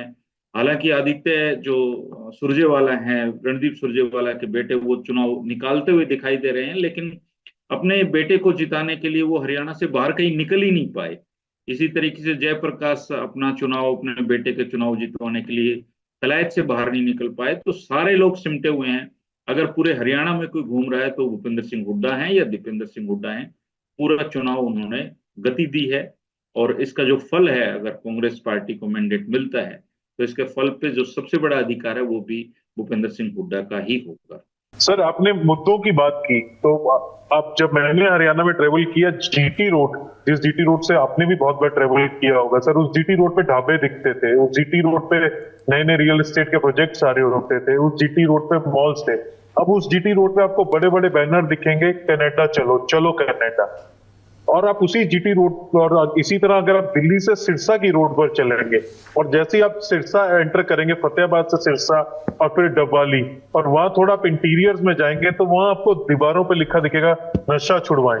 तो ये 2 issues Saurabh sir, dunki and drugs. जो डंकी रोड, लोग बाहर तो जा रहे हैं जीटी रोड से, प्रॉस्पेरस, जो जैसे लैंड होल्डिंग कम होती गई, चाहे वो जाट थे या अदर कास्ट के लोग थे, वो कुछ लीगल रूट से जा रहे हैं, कुछ पैसा खर्च करके जा रहे हैं। पर एक बहुत बड़ा तबका है हरियाणा में जो डुंकी रूट से जा रहा है। करनाल के आसपास कुछ गांव है, वो गांव जाट के, रोड बिरादरी के, जहां पर आपको एक गांव में मैं गया तो मुझे कहा गया कि आपने आड़े मानस पाए, आपने आड़े लुगाई पाएंगी, मानस को नहीं मिलने आड़े। क्यों? तो पूछा गया कि गांव में जवान लड़के कुछ डुबकी लगा के चले गए, कुछ कम चले गए, क्योंकि खेती की जमीन कम होती चली गई। सिरसा की तरफ जाएंगे तो वहां नशा, खासतौर पर चिट्टा, वही पंजाब का बॉर्डर लगता है, वो बड़ा इश्यू है। तो ये डुंकी और ड्रग्स, ये 2 बड़े मुद्दे भी हैं आज हरियाणा में जो एक चैलेंज बनकर उभर कर आए। ये जो 2 राज्य हैं, पंजाब और हरियाणा, जो ग्रीन रेवोल्यूशन के सबसे आगे एक तरह से थे, हरी क्रांति इस देश में, जहां खेती बहुत हुआ करती थी, they were at the forefront of it. क्या वजह है कि इन्हीं 2 राज्यों में आज यूथ अनएम्प्लॉयमेंट इतना बड़ा हुआ है? नशे की बात आपकी हुई, लोग नहीं, ये बड़ा एक सोशल, मिल के आया हूं, आप सुन तो लीजिए। हाँ बताइए।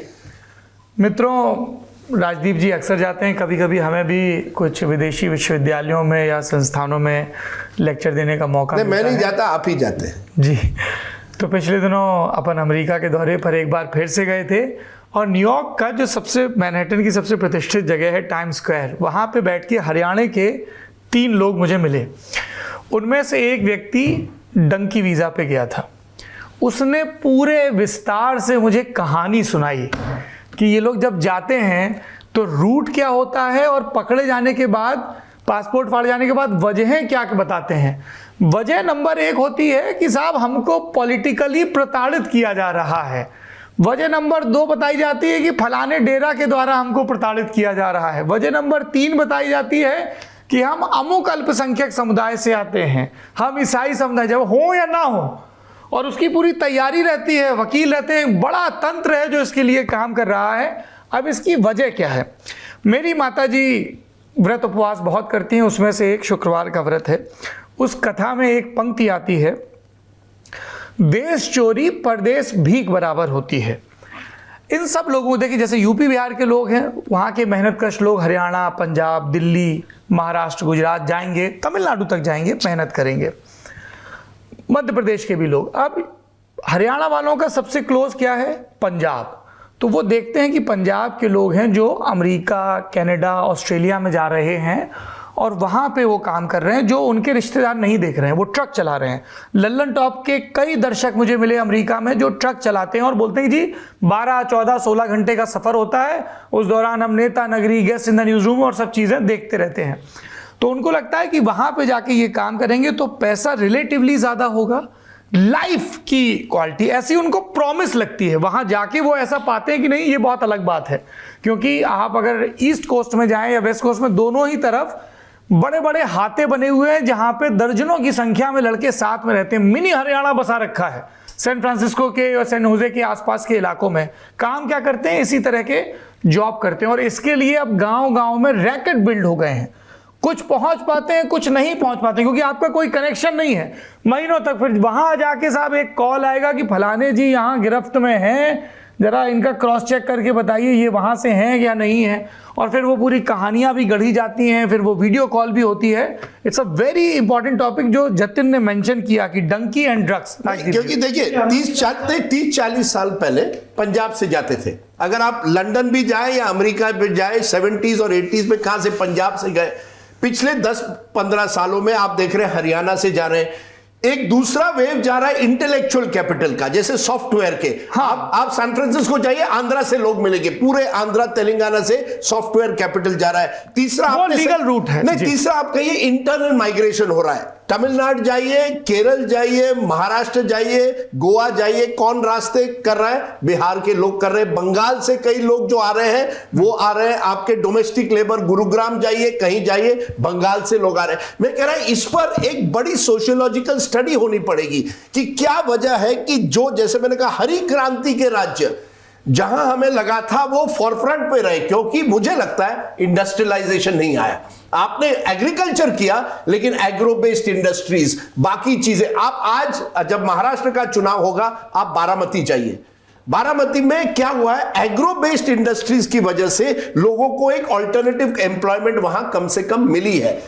लेकिन कई राज्य जो हैं जहां एग्रीकल्चर थी, वहां एग्रो बेस्ड इंडस्ट्रीज नहीं बन पाए। Haryana is a good example. Punjab में भी आज आप देखिए, there is no industrialization as such. Manufacturing तो बिल्कुल नहीं हुई है। तो जैसे आपकी जमीन कम होती गई, लैंड प्लॉट्स कम होते गए, कोई साधन ही नहीं मिले ऑल्टरनेटिव एम्प्लॉयमेंट के। इसलिए आप कह रहे हैं वो कई जगह, मैं एक स्टोरी देख रहा था एक लड़के की जो एल साल्वाडोर या कहीं गया था, हरियाणा का लड़का। Imagine going Guatemala and El Salvador जैसे जगह पे।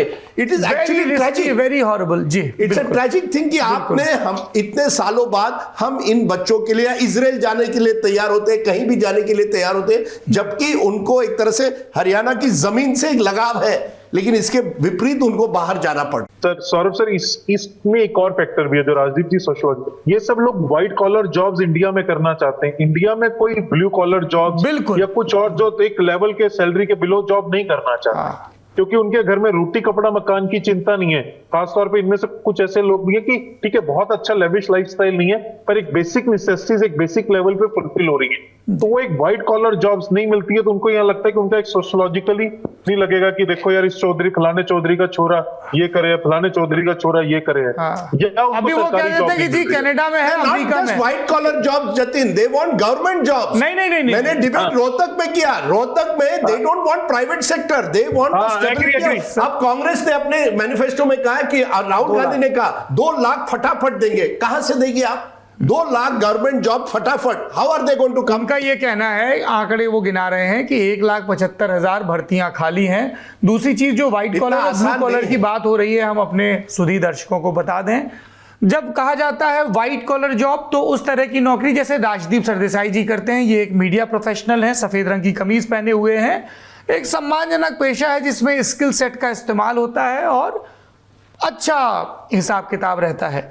ब्लू कॉलर जॉब वैसी होती है जैसी मुझे पता नहीं मेरी ग्रीन जॉब कितनी ब्लू दिख रही, but on a serious note वो सारे लोग, सर मैं ऑन अ सीरियस नोट, वो सारे लोग जो हमारे जीवन को आसान बनाते हैं, यदि आप ड्राइवर देखते हैं, यदि आप प्लम्बर देखते हैं, यदि आप इलेक्ट्रीशियन देखते हैं, वो सारे लोग जो एक एक स्किल सेट को पकड़े हुए हैं और रोजमर्रा के काम कर रहे हैं, उसको ब्लू कॉलर जॉब बोलते हैं। आपने फैक्ट्रियों में देखा होगा मास लेवल पे प्रोडक्शन होता है, तो जो प्लांट में लोग काम कर रहे हैं बेसिक लेवल पे, जो मैनेजर के इंजीनियर के लेवल पे नहीं, ज़्यादातर लोग आपको नीले रंग की कमीज में नजर आएंगे या जो भी दूसरी।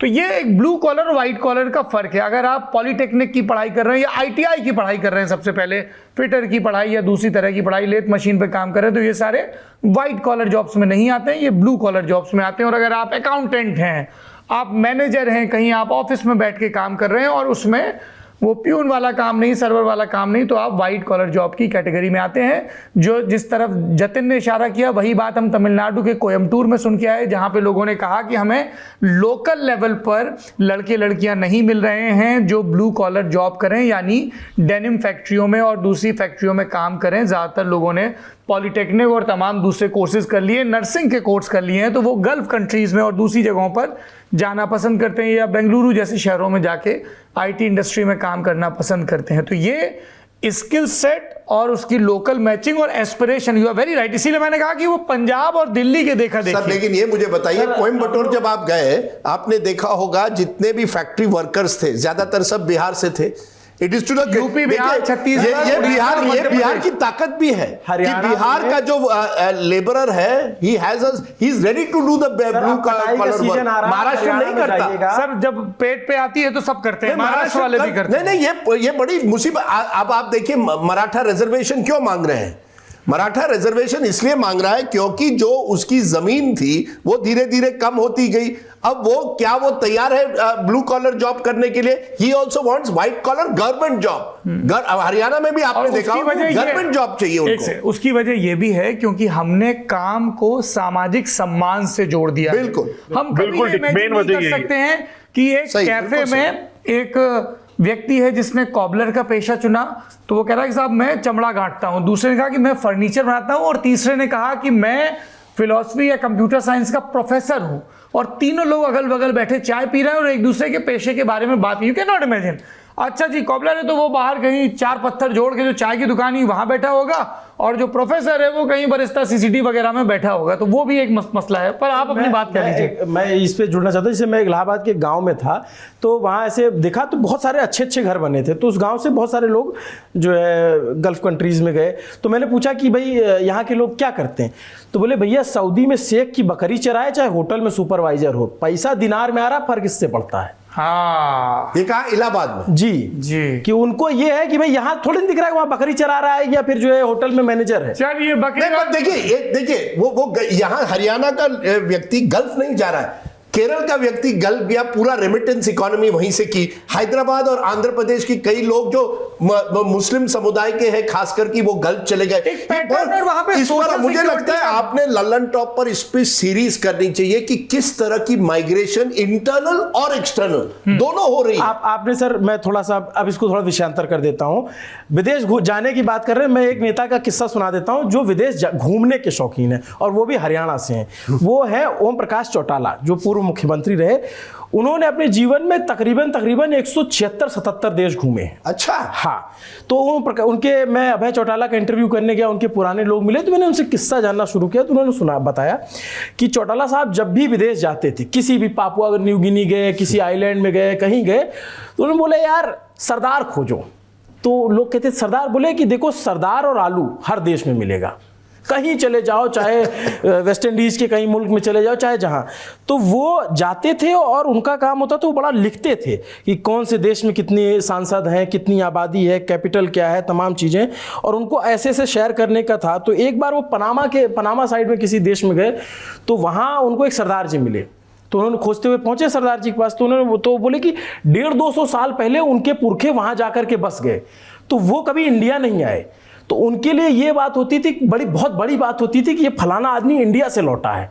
बोले यार इंडिया गया था, तो ये खुद इंडिया से पहुंचे, तो इनसे देखे तो बड़ा अच्छा। बोले कि क्या सेवा की जाए, बोले सेवा क्या करना, खाना खाएंगे। और खाना खिलाने के मामले में उनसे बेहतर मुझे नहीं लगता कि कोई इतना आदर सत्कार से खाना खिलाता है। ठीक है, तो हम इस पे वापस लौटेंगे। राहुल श्रीवास्तव जी का रुख करते हैं और बकरी और भैंस की बात से वापस राजनीति पर आते हैं। राहुल जी, 3-3.5 दशक से आप देख रहे हैं देश की और प्रदेशों की राजनीति। हम लोग जब बड़े हो रहे थे तब हिसाब लाल, हरियाणा के लाल, बंसी लाल, देवी लाल, भजन लाल, मनोहर लाल भी आए, है ना, वो खट्टर नहीं लिखते हैं अपने नाम के साथ। इन सब के बीच हमने देखा कि 2004-5 के दौर में जब सोनिया गांधी ने भजन लाल को किनारे किया और भूपेंद्र हुड्डा को आगे लेकर आए, वो दौर भी पूरा बीत गया। और ये जितने लेगेसी वाली फैमिलीज थी और इनकी जो पॉलिटिक्स पर पकड़ थी, वो भी हमने क्रमशः कमज़ोर होते देखी। हमने ये भी देखा कि 2014 में जब भाजपा आई तो एक नए किस्म के पॉलिटिकल ग्रामर को इंट्रोड्यूस किया गया, जिसमें बिरादरी, फिर सोशल इंजीनियरिंग कॉम्बिनेशन आदि इत्यादि। 2024 के चुनाव में आप हरियाणा की राजनीति के इस ग्रामर में किस तरह का बदलाव देख रहे हैं? क्या फाइनली हरियाणा परिवारों की छाया से मुक्त हो रहा है, या कई परिवार किनारे हो गए लेकिन अभी भी हुड्डा परिवार का वर्चस्व कम से कम एक खेमे में कायम है, इसलिए ये इस तरह की लेगेसी आगे भी चलती रहेगी? देखिए सौरभ, ये हाईकमांड पे डिपेंड करता है कि आप किस तरह की ग्रामर, किस तरह के वॉवल्स को ग्रामर का हिस्सा बनाएंगे। क्या है कि Bhupendra Singh Hooda has proved that he is as smart as Ashok Gehlot in Rajasthan. ये वही अशोक गहलोत थे जिन्होंने पार्टी हाईकमांड के खिलाफ गए, अपने राज्य में, अपनी कैपिटल में बैठ के पार्टी का सीनियर नेता मल्लिकार्जुन खड़गे और अजय माकन बैठे हैं और वो देखते रह गए, उन्होंने मीटिंग नहीं होने दी जो होनी थी वहां पे। और वही फ्री हैंड और वही सबकी बात हुई, वही भूपेंद्र सिंह हुड्डा ने अचीव कर लिया है। तो एक समय पे हम बात हो रही थी आपकी कि राहुल गांधी फला के करीब है, फला के करीब नहीं साहब। बीजेपी और राहुल गांधी और कांग्रेस में कोई बहुत ज्यादा फर्क नहीं है। वो जीत के लिए जो अच्छा उनके लिए बन जाता है उसके पास कॉम्प्रोमाइज करने के लिए तैयार हो जाएंगे। भूपेंद्र सिंह हुड्डा भले ही एक समय पे जब 2019 में राहुल गांधी रिजाइन करके गए थे, अध्यक्ष के पद से उन्होंने रिजाइन किया था, और उसके बाद जो ये बहुत सारे यंग लीडर्स थे पार्टी के अंदर, आपके मिलिंद देवरा, अशोक तंवर, ये सब जो गए थे, आपको याद होगा कि if I am not wrong sometime इन 2019 सितंबर अशोक तंवर ने पार्टी छोड़ी थी।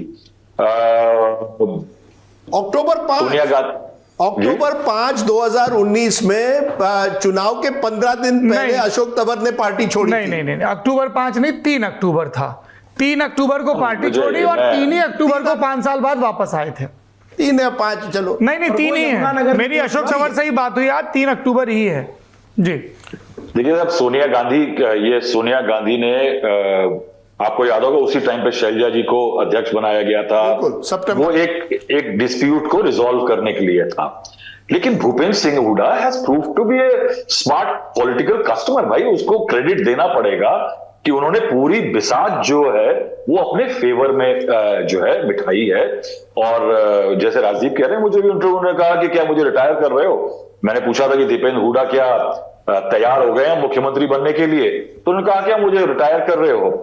लेकिन ये जो हम हरियाणा की बात कर रहे हैं, देखिए हरियाणा की पॉलिटिकल जो केमिस्ट्री है उसके अंदर कास्ट की अरिथमेटिक आज भी बड़ी स्ट्रांग है, और उसके अंदर इकोनॉमिक्स की जो फिजिक्स है वो भी बहुत स्ट्रांग है। देखिए जो हम डंकी रूट वगैरह की बात कर रहे हैं, आप अगर हरियाणा को अगर एनालाइज करें, एक ब्रॉड पिक्चर देखें, तो वहां पे लोगों की संपन्नता, स्कूल में पढ़ना शुरू हुआ, लड़कियां स्कूल जाने लगी, स्कूल जाने वगैरह के कारण क्या हुआ कि एक जो है एस्पिरेशन लेवल बढ़ा, लोगों को देखा, जैसे राजदीप कह रहे हैं पंजाब देख रहे हैं, पंजाब ही नहीं साहब, वो हाईवे दिखता है, वो होटल दिखते हैं, वो चमचमाहट दिखाई देती है, तो लोगों के एस्पिरेशन बढ़ते हैं। मगर इन स्कूलों की हालत नहीं सुधरी, क्योंकि हाईवे से उतर करके जहां वो ग्रैंड इंटरनेशनल स्कूल बने हुए हैं गुड़गांव के या पानीपत या सोनीपत के, जिंदल यूनिवर्सिटी है, तमाम चीजें हैं, इन हाईवे से उतर के गांव के स्कूल ऐसे हैं कि वो एम्प्लॉयबल लोगों को नहीं निकाल रहे हैं। उन लोगों की एम्प्लॉयबिलिटी पुअर है, उनके एस्पिरेशन हाई हैं, एम्प्लॉयबिलिटी पुअर है। और साहब ये अच्छी अच्छी बातें हम बहुत करते हैं सरकारी नौकरी के एम्बिशन पे। देखिए ऐसा है कि एक बार कभी माइक हटा करके आप बात करेंगे या अनजाने में जाएंगे तो सरकारी नौकरी की लालसा बहुत बड़ी इसलिए भी है कि स्टेबिलिटी है एक, लेकिन उसके अलावा यह भी है कि उसमें काम कम है और ऊपर की कमाई ज्यादा है। ये एक मानसिकता भी है जिसको लेना पड़ेगा कि we have not been abled to education के बावजूद ट्रंप नहीं कर पाए हैं कि सरकारी नौकरी को इस देश में शर्म की बात है, काम चोरी और बेईमानी का एक सिंबल माना जाता है, that we aspire for that job. उसके अलावा क्या हुआ है कि सस्टेनेबल लोगों की इकोनॉमिक लेवल्स हैं हरियाणा में। हरियाणा यूपी से अलग है, लेकिन मैं कहूंगा कि हरियाणा के अंदर यही क्राइसिस आ रही है कि खाते पीते घर का बच्चा पोछा नहीं लगा सकता साहब, झाड़ू पोछा नहीं करेगा, उसको अच्छे जॉब चाहिए। उसके बाद आप सरकारी स्कीम्स की बात देखिए, खट्टर सरकार ने, आप एक तरफ तो घोषणाएं करते हैं कि हम जनता तक स्कीम ले आएंगे, वो एक पहचान पत्र बना दिया, परिचय पहचान, परिवार पहचान पत्र। उस परिवार पहचान पत्र का एक प्रॉब्लम है कि उसके लिए आप एक ब्यूरोक्रेसी के चक्कर में फंसते हैं कि 60% हरियाणा किसान है साहब, खेती से उगा हुआ है डायरेक्टली या इनडायरेक्टली। आप उसको रोज सरकारी बाबुओं के चक्कर में फंसा रहे हैं, उसका टेम्परामेंट नहीं है साहब इस तरह की। मैं ये नहीं कहूंगा कि उसका वहां बहुत प्रॉब्लम, वो टेम्परामेंटली नहीं है कि जाकर के किसी के धोरे बैठे और कहे कि मेरा कागज साइन कर, वो प्रॉब्लम है वहां पे। और उसको कर दिया कि अगर आपको बेनिफिशियल स्कीम्स का बेनिफिट लेना है तो आप इस परिचय पत्र को बना के लाइए। क्या है कि हरियाणा के अंदर जो ये बहुत सारी प्रॉब्लम्स आ गई हैं कि सरकारों की नॉन डिलीवरी जो है, और इस कारण से मैं कहूंगा कि वोट जो है बड़ा सिंगुलरली, जैसे मैंने कहा पहले कि बीजेपी और नॉन बीजेपी, एंटी बीजेपी हो गया है, उसके अंदर बाकी डायनेमिक्स फिट होंगी। मैं आपको एक एग्जांपल बताना चाहता हूं, हमने बात करी, मैं विनेश फोगाट के ससुराल बख्तखेड़ा में था, तो मैं वो दोपहर सोने चली गई थी खाना वाना खा करके, तो मैं वहीं गांव में जो एक चौराहा सा है वहां पे लोगों के बीच में बैठ गया, हुक्का उक्का वहीं लग गया था। तो अचानक 3:30 पौने 4 बजे एक बहुत बड़ा वर्ग स्टील की गागर सर पे रख करके और मोटरसाइकिल पे ड्राम टांग करके लोगों का जाने लगा, औरतों का और पुरुषों का। तो मेरे को लगा कि साहब गाय भैंसों का यहाँ पे वो है, तो शायद दूध के लिए कुछ हो रहा होगा। और थोड़ी ही देर में मैंने देखा कि बड़े बड़े, जैसे अब उन्होंने कहा कि मुर्रा बुल लिए हुए, मुर्रा भैंसे लिए हुए लोग दूसरी तरफ जा रहे थे। हालत ये थी बख्तखेड़ा में, जो कि हाईवे से बहुत दूर नहीं है, ये विनेश फोगाट का ससुराल है, वहां करीब 200 ट्यूबवेल हैं, उसमें से सिर्फ 6 का पानी खारा नहीं है। उसके लिए जो अच्छा सबसे मीठा पानी जो मानते हैं, जिसमें खाना बनाया जा सकता है या जिसे पिया जा सकता है, वो करीब 3.25 किलोमीटर की दूरी पे है। ये हम हरियाणा की बात कर रहे हैं साहब, one of the most industrialised states in the country, अच्छे पर कैपिटा इनकम की बात करते हैं, हाईवेज हैं, गुड़गांव बना हुआ है, फरीदाबाद है, वहां पे एक गांव के अंदर जहां एक झोपड़ी नहीं है साहब, एक झोपड़ी नहीं है, एनफील्ड मोटरसाइकिल है, स्कॉर्पियो है, फॉर्च्यूनर है, उस संपन्नता के बावजूद वहां के गांव के लोगों को अगर 3.25 किलोमीटर पानी भरने के लिए 10-12 लीटर लेके आते हैं साहब 4-4:30 बजे शाम को, वो अगले दिन, क्योंकि ये ट्यूबवेल जो है ये पूरे दिन नहीं चलता है, ये ट्यूबवेल सवेरे शाम नहीं चलता है। बख्तखेड़ा विनेश फोगाट के गांव में एक ट्यूबवेल मीठे पानी का सिर्फ शाम के टाइम चला करता है, 10 से 15-20 लीटर लोग पानी लाते हैं। इससे ज्यादा तो वहां घर के एक परिवार के जुड़े हुए परिवार के लोग दूध दही पी जाते होंगे जितना वो पानी कंज्यूम कर रहे हैं। This is perhaps a sense of resentment. और मैं ये कहूंगा कि ये आज अगर बीजेपी के खिलाफ जा रहा है, आज अगर विनीश फोगाट को लेकर के जुलाना जैसी कॉन्स्टिट्यूशन में बहु फैक्टर है, यानी कितना गजब राज है राजदीप और सौरभ, कि जहां पे गलियों में निकलिए तो वहां के लड़के लड़कियां ये नहीं कहते हैं साहब सड़क पानी दे दीजिए, बस स्टेडियम ना आए तो स्टेडियम मांगते हैं साहब, दे एस्पायर फॉर बेटर। ऐसे राज्य में सरकारें अगर लोगों को बेसिक चीजें पानी जैसी मुहैया नहीं करवा पाई हैं, जॉली वेल की कहीं पे ये होगा कि एक एक्यूट रिजेंटमेंट होगा और इवेंचुअली वोट जो होगा वो एंटी गवर्नमेंट होगा, party in power and the vote against it. ये जो ग्रामर हरियाणा में बन रही है, आई थिंक ये बड़ी क्रिटिकल ग्रामर है for all states which are considered as grown up states which have a high per capita income और हाई जीडीपी। ये इन राज्यों के लिए और पूरे देश के लिए लेसन है हरियाणा का इलेक्शन जो इस बार रिजल्ट देगा। सर मैं इसमें एक चीज़ ऐड करना चाहूँगा, जैसे आप पानी की समस्या की बात बता रहे थे, मैं सिरसा के कुछ गांवों में घूम रहा था, जो नशे की बात हुई ना उसका एक तार इधर से जुड़ा हुआ है। सिरसा में ऐसी एक सबसे बड़ी समस्या इस समय हो रही है, सेम की समस्या। मैंने पूछा ये क्या है, तो लोगों ने ले जाके दिखाया कि जो नीचे पानी है वो पानी ऊपर आ जा रहा है और उसके साथ आता है नमक, क्योंकि नीचे का पानी वागड़ बेल्ट में बहुत ज़्यादा खारा है, पुरानी समस्या है। तो ये एक तो वो खेती जो कम हो रही है उसका रिफ्लेक्शन है। और जो सर आप ये स्टेडियम की बात कर रहे थे, ये वाकई में आपको किसी स्टेट में नहीं दिखेगा। सर हरियाणा के गाँव मुझे बाकी जगहों से बिल्कुल अलग लगे, समृद्ध घर हैं, पक्के मकान हैं, सब कुछ अच्छा है। हर गांव में एक पोखर है, एक तालाब है जहां भैंसें नहलाई जाती हैं। स्टेडियम के लिए मैदान छोड़ रखा है, कोई कब्जा नहीं करता। हमारे यूपी बिहार में अगर जमीन खाली होती है, एडीए और पीडीए के जो प्लॉट होते हैं कब्जे कर लिए जाते हैं। वहां पे इस तरह की मानसिकता नहीं है। सामाजिक समरसता ज्यादा है, लोग एक दूसरे की मदद करते हैं, बच्चियों के लिए अलग विद्यालय बना रखे। लेकिन प्रॉब्लम क्या हो रही है, जो सर ने बताया कि स्टेडियम के लिए, मुझे किसी स्टेट में अभी तक इतने कवर किए नहीं बोले कि हमको स्टेडियम चाहिए। यहां बच्चों को चाहिए स्टेडियम। यहां पे रोजगार के लिए दो धड़ा है। एक जो कहता है कि बीजेपी सरकार ने बिना पर्ची बिना खर्ची नौकरी दी, और ये बात सत्य भी बताते हैं बहुत सारे लोग, लेकिन वो नौकरियां सिर्फ डी ग्रुप में दी गई या कौशल के तौर पे दी गई। जो जैसे शिक्षकों की भर्ती है या एसएससी टाइप की भर्तियां, उस तरह की भर्तियां नहीं। मझोला मिडिल क्लास, समृद्ध किसान, मतलब जो थोड़ा पढ़ा लिखा तबका है उसको नौकरी, इसीलिए उसका गुस्सा हमको लोकसभा चुनाव में भी देखने को मिल रहा था। और वोकल भी ज्यादा होते हैं, बहुत ज्यादा। वो आपको मिलते हैं, घेरते हैं, वो आपसे पूछते हैं कि भैया बताओ कि ये 56-57 की भर्ती नहीं हुई, फलाना नहीं हुई, तो ये एक मुद्दा बनेगा। शुक्रिया अभिनव। आखिरी सवाल के साथ ये बातचीत खत्म करेंगे। ये सवाल धर्मेंद्र जी के लिए है। This is the curious case of Bhiwani and Sirsa. हम लोग कह तो रहे हैं कि 90 की 90 सीटों पर भाजपा और कांग्रेस लड़ रही है एक दूसरे के सामने, पर कांग्रेस 89 सीटों पर लड़ रही है और एक भिवानी की सीट उसने कॉमरेड ओम प्रकाश के लिए छोड़ी है सीपीएम के। उसी तरह से भाजपा 89 सीटों पर चुनाव लड़ रही है और एक सिरसा की सीट उन्होंने गोपाल कांडा के लिए छोड़ी है हरियाणा लोकहित पार्टी की। इन दोनों सीटों पर क्या दिख रहा है, जानेंगे धर्मेंद्र कुमारी से। सौरभ जी देखिए, आप फर्क देखिए दोनों पार्टियों का। कांग्रेस ने जो सीट छोड़ी है भिवानी की, वहां पर हरियाणा का सबसे ईमानदार कैंडिडेट चुनाव लड़ रहा है। उसकी वहां पे चर्चाएं ये हैं कि अगर हरियाणा में कोई ईमानदार कैंडिडेट है तो वो कॉमरेड ओम प्रकाश है, और उनका जो मुकाबला हो रहा है एक बहुत ही धनी व्यक्ति के साथ हो रहा है जो 3 बार से वहां के विधायक हैं।